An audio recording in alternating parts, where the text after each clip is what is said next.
Graça e paz, igreja. Os que estão há mais tempo na estrada, né? Não são os velhos, né? Estão há mais tempo aí na estrada. Eu quero só falar mais um aviso, que é da nossa ida para o sítio da igreja, né? Portanto, é gratuita a ida. E todos vocês que estão nos visitando estão convidados também para na sexta-feira, às 8 da manhã, nós vamos ter um dia feliz ali, meditação na palavra, oração e um dia de bênção ali, de descanso e comunhão da igreja, né? Eu não sei quantos estão livres para esta sexta-feira. Quantos querem ir nesta sexta-feira? Levantem a mão. Deixa eu ver aí. Vamos lá, levanta bem alto para eu ver. Está bem baixinho. Aqui desse lado é só o primeiro banco. O restante aí, a Carmelita também quer ir. Os demais não querem não? Passear lá, ter um dia de comunhão com a igreja? Não? Daqui do meio quem vai?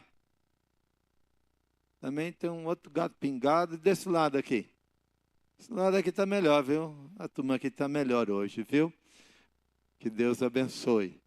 Tá bom, depois do culto, a Vera, a Valda e a Mara, as três são as irmãs do evento e elas vão tratar deste assunto com vocês, tá bom? Vocês fiquem aqui na frente após o culto.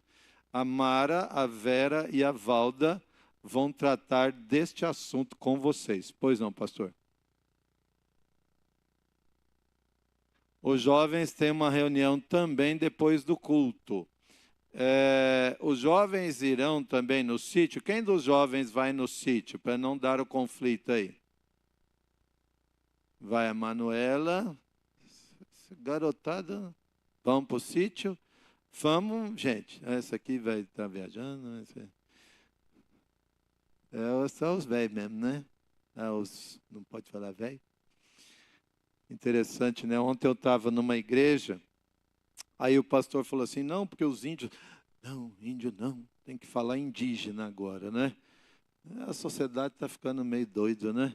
Estão inventando cada coisa, né? Índio é índio, indígena, tanto faz, gente, é a mesma coisa, né? Não tem muita mudança, né? A gente está complicando ao invés de melhorar, né? Mas tá bom. Então faz assim, os jovens desçam para ter a sua reunião lá, para a gente não ter conflito aqui no barulho, tá bom? Vamos lá. Palavra de Deus, segunda carta aos Coríntios, capítulo 5, versículo 7. Segunda aos Coríntios 5, versículo 7, um versículo pequeno, bastante conhecido, que nós vamos meditar nele agora.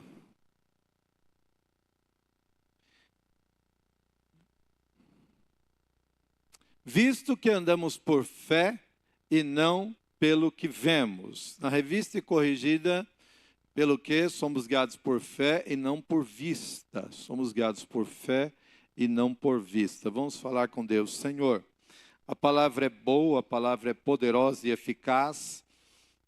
Nós cremos na cura, na libertação. Nós cremos na restauração, meu Pai amado, das vidas. E nós pedimos, meu Pai amado, a manifestação do Espírito que trabalha convencendo do pecado, da justiça e do juízo.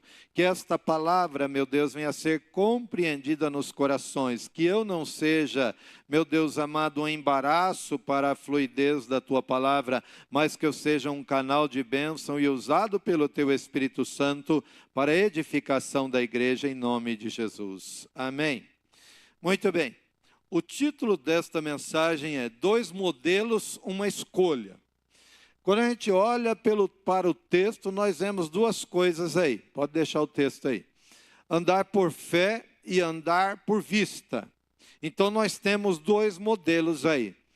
Não é possível andarmos nos dois modelos ao mesmo tempo. Ou a gente anda por fé, ou a gente anda por vista. E eu quero trazer algumas considerações aqui, neste texto, para a gente entender o que é esse andar por fé e o que é o tal do andar por vista, não é? Este versículo aqui, irmãos, nós temos nele uma das maiores declarações do apóstolo Paulo. Uma das, porque toda a palavra de Deus é inspirada, boa para correção, para repreensão, ela é apta para instruir, né? Então a palavra de Deus toda ela é boa. E aí Deus colocou no meu coração para a gente avaliar aqui, pensarmos aqui nesses dois aspectos do texto, ou nós vamos sair daqui escolhendo andar por fé, ou nós vamos preferir andar por vista. Eu vou começar pelo final do versículo. Eu quero deixar a parte melhor para o final da mensagem. Então eu começo pela parte: não andamos por aquilo que vemos. Ser guiado por vista refere-se à nossa percepção física. Paulo está dizendo, nós não somos guiados pelo que vemos. Então isso é a nossa percepção física. Ao que podemos ver, tocar, sentir e ouvir. Aquilo que vejo, aquilo que toco, aquilo que sinto e aquilo que ouço. Este é o crente natural. Quando nós olhamos alguma situação, e é uma situação de carência, situação de ausência de alguma coisa, os nossos olhos contemplam isso com muita facilidade. Qualquer um de nós pode andar nisso e pode fazer as contas e imaginar, né, como é que é isso. Até hoje, né, eu tenho compartilhado a experiência de quando o Guilherme passou na universidade, porque é assim, o curso que ele optou tinha 45 vagas. Ele era o número 91 do curso. E aí teve a primeira chamada na sexta-feira, não apareceu o nome dele na lista. E ele ficou chateado, a gente estava até lá no sítio nesse dia, pegamos um celular lá que funcionava a internet, olhamos, ele não está na lista. Falou, não estou na lista, né? Mas tudo bem, tem a segunda chamada, tem a terceira, tem a quarta, né? Tem gente que entra lá, depois de 2 meses tem aluno chegando na universidade. E aí na segunda semana, o Guilherme olha a lista e dá um grito de felicidade, e aí foi aquela festa, ele está aprovado. Aí nós quebramos o ovo na cabeça dele, jogamos farinha, desenhamos, né? Peguei o batom da Débora, desenhei nas costas, no peito, no braço, e foi aquela festa, aquela alegria. Mas a conta não bateu até hoje, porque ele é o 91º na lista, a classe tem 45 vagas e ele é chamado na segunda chamada. Você consegue me explicar essa conta aí? Eu vou tentar. Para o Guilherme entrar na sexta-feira da segunda chamada, na segunda sexta-feira, na segunda chamada, tem que desistir toda aquela turma. Aí tem que entrar uma turma de 45 na frente dele, bateu 90, só que ele é o 91º. Aí tem que desistir a primeira vez, 45, para entrar 45, e agora dos 45, um tem que sair fora. Não bate a conta, porque ninguém desiste, essa turma toda, de aprovados de uma sala, e ele está lá. Como é que faz isso, né? Nós oramos, nós pedimos a Deus. Aquilo que os nossos olhos viram na primeira chamada foi o quê? Decepção. Reprovação, não chegou a vez. E aí, de uma maneira divina, fora da lógica, fora da matemática, ele é chamado, porque Deus colocou a mão de uma maneira extraordinária. Porque não teve a desistência dos 46. Não, isso nunca aconteceu. Isso nunca aconteceu. Ele fez uma pesquisa lá de quem desistiu. Naquela primeira semana, parece que foi 1 ou 2 apenas que desistiu, porque prestou em outra universidade, acabou optando por outra coisa. Deus vai fazendo. E aí, esse andar por aquilo que vemos, esse crente é guiado por aquilo que ele vê, e às vezes esse crente ele também carrega em si as características de um crente carnal, que está lá em 1 Coríntios 3, versículos de 1 até 4. Coloca aí, por favor. 1 Coríntios 3, de 1 a 4. Eu, porém, irmãos, não vos pude falar como a espirituais, e sim como a carnais, como a crianças em Cristo.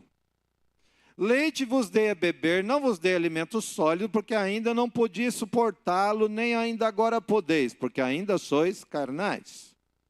Porquanto, havendo entre vós ciúmes e contendas, não é assim que sois carnais e andais segundo o homem? Quando, pois, alguém diz, eu sou de Paulo, e outro, eu de Apolo, não é evidente que andais segundo os homens?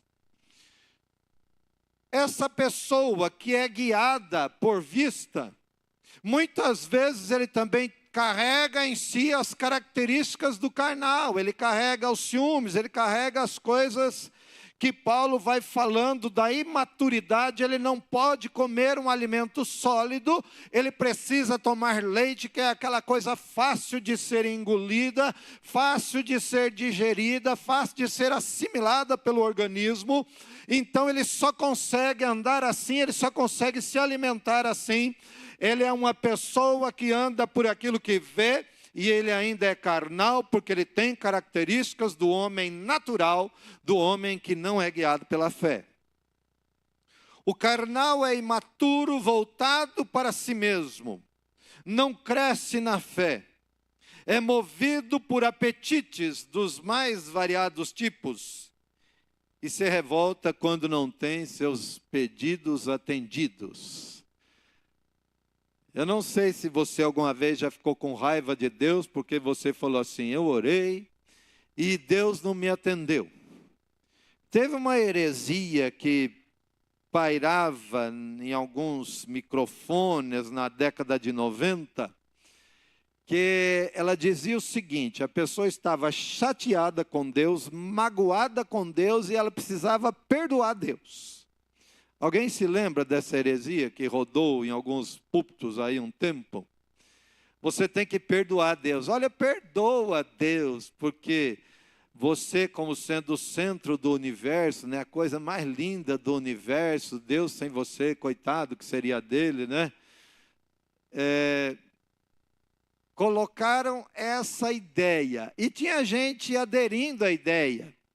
Porque assim, se eu estou magoado com Deus, para eu reatar meu relacionamento com Deus, eu tenho que liberar perdão para Deus. Isso é uma lógica muito humana, boba, infantil, não tem a mínima base teológica, não faz o mínimo sentido pela palavra de Deus, porque se Deus tem o melhor para mim e para você, por que Deus tem a obrigação de me atender naquilo que Ele sabe que lá na frente não vai dar certo? Então, essa imaturidade, ela vai levando, e essa pessoa pode até se revoltar. Muito bem. Entendemos alguma coisa sobre o crente carnal, sobre aquele que anda por fé, por vista, sobre aquele que só acredita naquilo que os seus olhos veem, e ele só consegue lidar com essas coisas palpáveis, né? Coisas do sentimento. Agora, eu quero levar você para esse andar por fé. Este é o crente espiritual. Se aquele é o carnal, que só anda por aquilo que vê, este que vai andar por fé é o crente espiritual. E aí, eu tenho duas perguntas no texto. O que é ser espiritual e como ser espiritual? Porque você pode perguntar, mas pastor, eu não quero ser esse crente do natural, um crente carnal, eu quero ser um crente espiritual. O que é ser isso? E o que eu devo fazer para ser? Muito bem, ser espiritual é ser guiado por Deus, é viver de acordo com a vontade de Deus. O espiritual nasceu de novo, luta contra o pecado, coloca Deus no centro da sua vida, ele adora, ele exalta a Deus com tudo aquilo que tem e com tudo aquilo que faz, com suas ações. Luta contra o pecado, Deus é o centro da sua vida. Lá em Mateus 6, versículo 33, está escrito, vamos ver se você se lembra. Buscai, pois, agora está fácil, né? Buscai, pois, em primeiro lugar o seu reino e a sua justiça, e todas estas, não são as demais. A gente cresceu cantando esse cântico na igreja, né? Quem cresceu cantando isso? E as demais coisas vos serão acrescentadas. Bonito, né? Só que nós cantamos errado a vida inteira, porque não é isso que está escrito na Bíblia. Nunca falou em demais coisas. Porque o que são as demais coisas? Meu amigo, é tudo. Tudo que vier nesse pacote aí são as demais. O texto está falando de todas estas, que são as coisas anteriores à conversa de Jesus. Esse crente espiritual, ele vai ficar nesta palavra. Ele busca, ele coloca, ele vive as questões do reino em primeiro lugar na vida dele. Ele prima sempre por Deus em primeiro lugar. Tudo que ele vai fazer, todo o seu compromisso, todos os seus arranjos e desarranjos e consertos, coisas que ele tem que desfazer, coisa que ele tem que fazer, compromissos adquiridos, ele vai sempre pensar o seguinte: eu tenho um compromisso com Deus em primeiro lugar. Eu não posso fazer tal coisa porque eu tenho um compromisso com Deus. Tudo na vida dele é o reino em primeiro lugar e a justiça em primeiro lugar. E aí as coisas necessárias da vida dele, que o texto contempla lá no capítulo 6, elas serão acrescentadas. Deus vai dar e vai acrescentar. Então esse crente espiritual tem essas coisas. Muito bem, então ser espiritual, um pouco disso que falei. O segundo, como ser essa pessoa? É ter Jesus como referência primeira. É fundamentar suas decisões a partir de Jesus. E seu como? Todas as minhas decisões eu vou pensar se Jesus também faria e tomaria a mesma decisão que eu.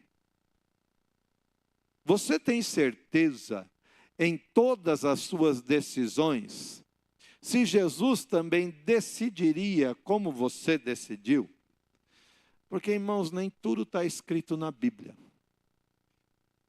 Com quem casar, onde morar, onde trabalhar, não está escrito. Qual é a profissão?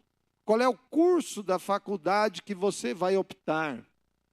Você teve dificuldades em optar pela faculdade quando você estava lá e era seu tempo de fazer? Quem teve essa dificuldade? Eu tive. Eu não tinha a mínima ideia do que eu ia fazer na faculdade. Aí fiz uma parte, depois parei também, porque eu falei, não é isso. Né? Temos essas coisas que não estão reveladas. E aí a gente precisa ir buscando. Se a gente busca, tem mais clareza. Se a gente busca menos, tem menos clareza. Eu demorei um pouco.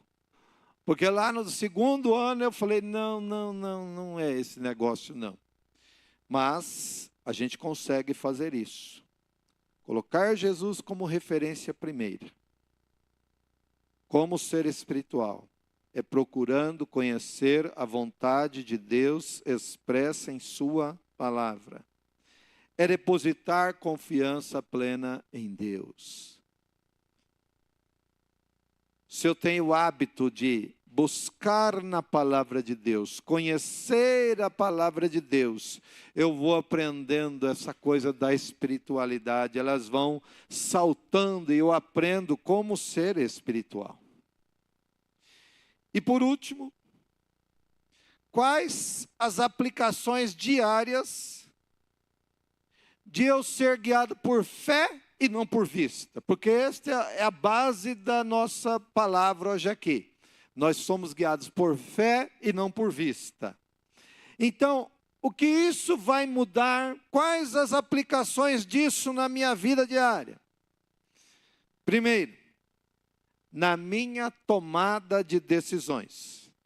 A fé nos guia e ajuda a confiar em Deus quando as coisas não estão claras. E isso faz parte da vida de cada um de nós. Nós lidamos com coisas que às vezes não estão claras. E quando a gente lida com aquilo que não é claro, o que nós fazemos normalmente? O que você faz normalmente quando a coisa não está clara? Espera, ora mais. Se você anda por fé, você vai esperar e você vai orar mais, porque Deus vai revelar. Ele vai trazer luz sobre aquela situação e você vai entender. Se você é guiado por aquilo que você vê, você não vai esperar, porque você verá ou deixará de ver, e aí você toma a decisão. Então, na minha vida diária, eu vou aprender essa aplicação e isto vai me ajudar no meu dia a dia. Segundo, andar por fé e não por vista me ajuda a lidar com dificuldades. A fé nos dá forças para superar desafios, mesmo quando a gente não vê saída da situação. Quando eu ando por fé, porque Hebreus 11:1, o que é que diz lá? De cor, vamos ver.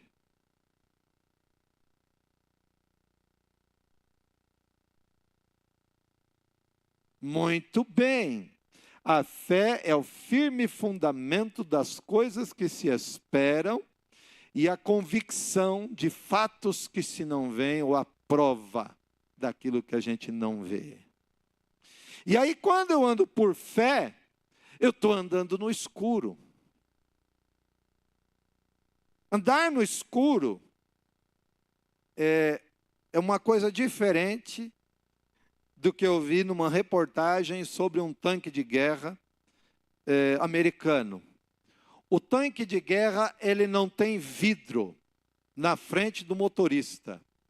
Ele tem um painel de televisão com uma câmera externa que capta a estrada. Você já tentou dirigir assim? Alguém já teve essa experiência? Seu carro tem luz, tem câmera de ré? Tem. Eu lido com a câmera de ré, salvo, quando eu vou estacionar, eu acho que ela me ajuda, mas eu não tenho o hábito de usar a câmera de ré quando eu estou num lugar amplo e espaçoso. Eu fico desconfiado, eu tenho medo. Eu prefiro ir no velho, bom retrovisor interno, os dois de fora. E eu olho porque eu não tenho esse costume. Agora pensa no tanque de guerra. Ele vai andar de noite, ele vai andar de dia. E ele tem uma câmera com capacidade de guiar esse soldado. E ele tem que se guiar por uma tela. Esse andar por fé aqui é mais do que ser guiado por uma tela, porque a tela você ainda tem uma visão, ainda que a gente não tenha o costume. Mas ser guiado por fé é você andar no escuro do ponto de vista daquilo que você vê, porque você não vê. E andar por fé, você vai ter certeza daquilo que você espera, mas tudo aquilo que você espera, você não vê. Você não vê cura, você não vê a casa, você não vê o emprego, você não vê o suprimento, você não vê. Você pode até desejar aquela casa, aquela coisa, mas você não vê, isso não é uma coisa perceptível agora, não é uma coisa, um fato na sua vida. Então você está trabalhando no escuro. Agora, Deus nos permite e preparou para a gente andar por fé. Nós somos guiados por fé e não por vista. Paulo declara isso, isso é uma verdade. Pastor, eu não sei como fazer isso, eu estou tentando te ajudar nesta noite, para que você confie mais no Senhor e menos naquilo que são as evidências ou a ausência delas. Confia no Senhor, porque Ele pode mudar situações. Irmão, tem situação que homem algum na face da terra vai mudar. Tem situação de enfermidade, situações todas que você pode imaginar aí. Homem algum tem poder nisso, mas Deus tem poder. E nós cremos em Deus, nós somos crentes, por isso nós estamos aqui, nós somos crentes em Deus. Glória a Deus. 3. Esse andar por fé nos dá esperança para o futuro. A fé traz a esperança de que as coisas vão mudar. Porque senão a gente não ora mais para converter ninguém. A gente não ora mais por cura, a gente não ora mais por abertura de portas. E a gente tem que tomar cuidado. Um pastor aqui da Grande São Paulo, renomado, ele falou que nós, os crentes, estamos fazendo errado. Porque ele falou o seguinte: os crentes estão orando para Deus abrir porta de emprego, e isso está errado. Porque as pessoas do mundo não estão orando para pedir porta de emprego. Aí quando o crente ora, ele está tomando a porta de emprego daquele que não ora. Eu falei, meu Deus do céu.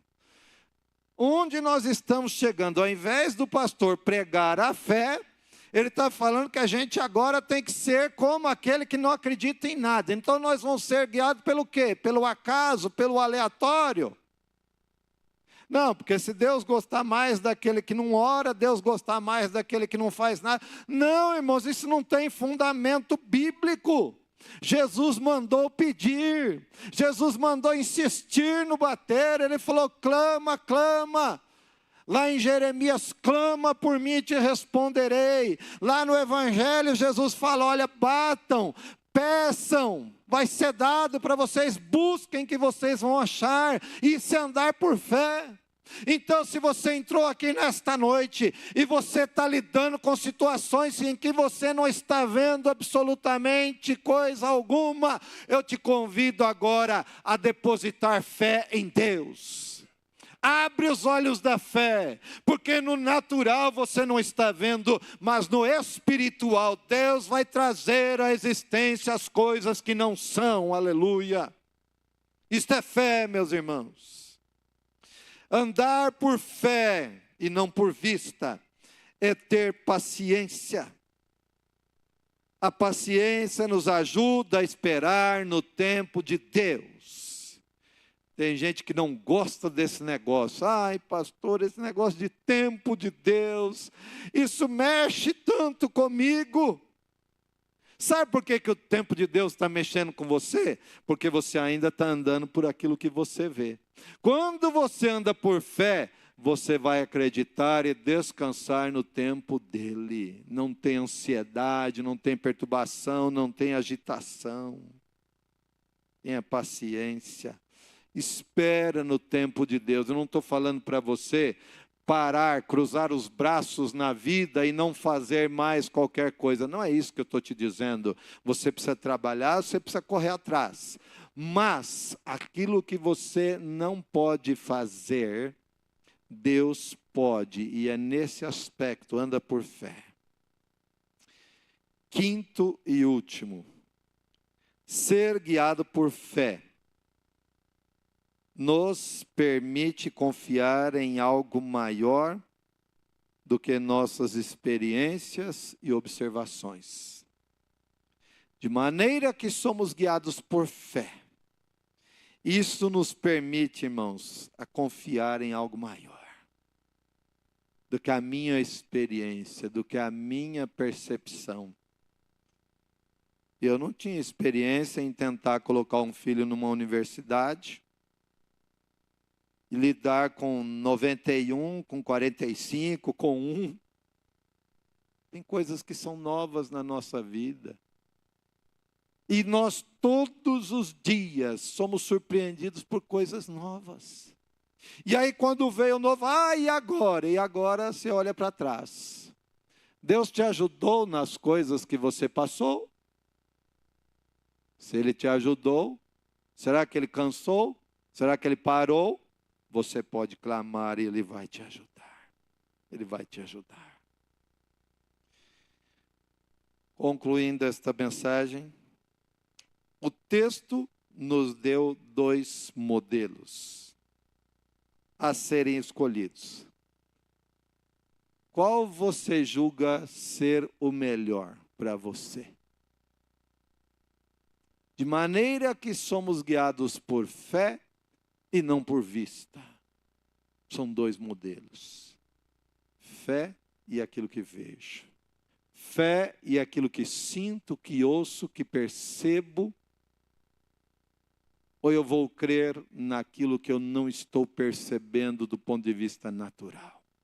É esse o convite que Deus tem para mim e para você nessa noite, em nome do Senhor Jesus. Amém?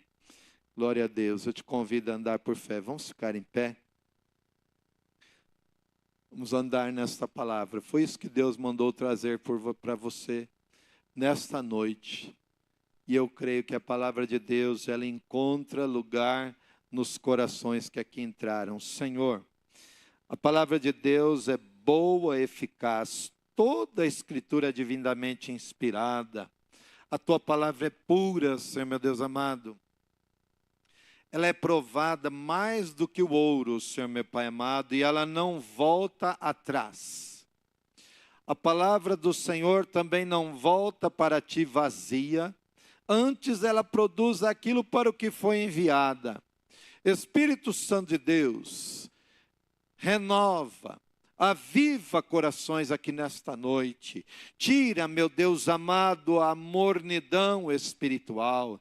Tira, meu Deus, a insensibilidade espiritual. Tira, meu Deus amado, a cegueira. Tira, meu Deus amado, este hábito, meu Deus amado, que muitas vezes nós temos de andar só por aquilo que vemos e não andar na fé. Meu Pai amado, que nós saiamos daqui nesta noite andando na fé, caminhando na fé.